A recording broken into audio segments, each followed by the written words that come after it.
ahead. First, check for responsiveness. Pick up the baby 3 times from my head. Baby, baby, baby, baby, baby, baby, baby, baby, baby, baby. The baby is not responsive.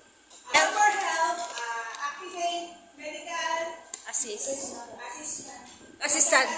Report back to me. Assess the baby.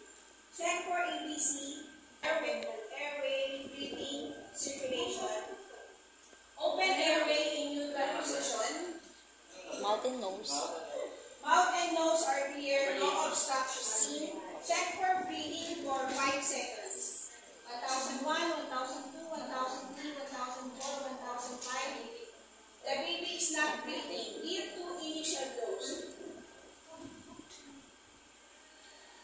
For circulation and locate brachial pulse for 10 seconds.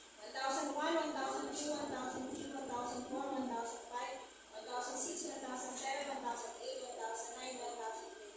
The baby has no pulse and no breathing. Negative pulse and negative breathing. Reactivate medical assistance. Report back to me as I do CPR. CPR is composed of 30 compression and 2 breaths for 5 cycles. First cycle, 1, 2, 3, 4, 5, 6, 7, 8, 9, 10, 11, 12, 13, 14, 15, 16, 17, 18, 19, 20. 1, 2, 3, 4, 5, 6, 7, 8, 9, 1. Fifth cycle. 1, 2, 3, 4, 5, 6, 7, 8, 9, 10, 11, 12, 13, 14, 15, 16, 17, 18, 19, 20. 1, 2, 3, 4, 5, 6, 7, 8, 9, 5. Low. Check breathing. Check for breathing and circulation for 10 seconds. 1001, 1002, 1003, 1004, 1005, 1006, 1007, 1008, 1009, 1010. Baby has pulse, no breathing. Positive pulse, negative breathing. Reactivate medical assistance and report back to me as I do rescue breathing and artificial resuscitation for 40 cycles. Start with the breath and ends with the breath. 1001, 1001, 1002, 1020, 1021, 1038, 1039, 1040. Check for breathing and circulation for 10 seconds.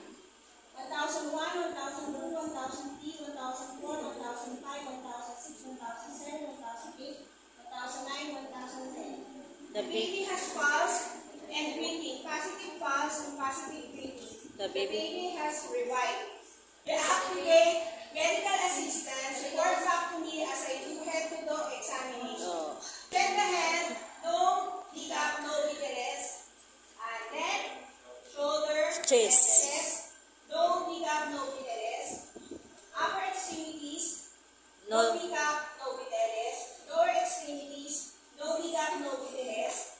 Abdomen, upper, lower abdomen, no swelling and no tenderness. Upper and lower abdomen, no swelling and no tenderness. Position the baby. Position the baby. In the recovery position. The spinal cord. The spinal cord. The spinal cord are aligned and intact. The spinal cord are aligned and intact. The spinal cord are aligned and intact. The baby has survived and ready to be transported to the nearest hospital. Yay!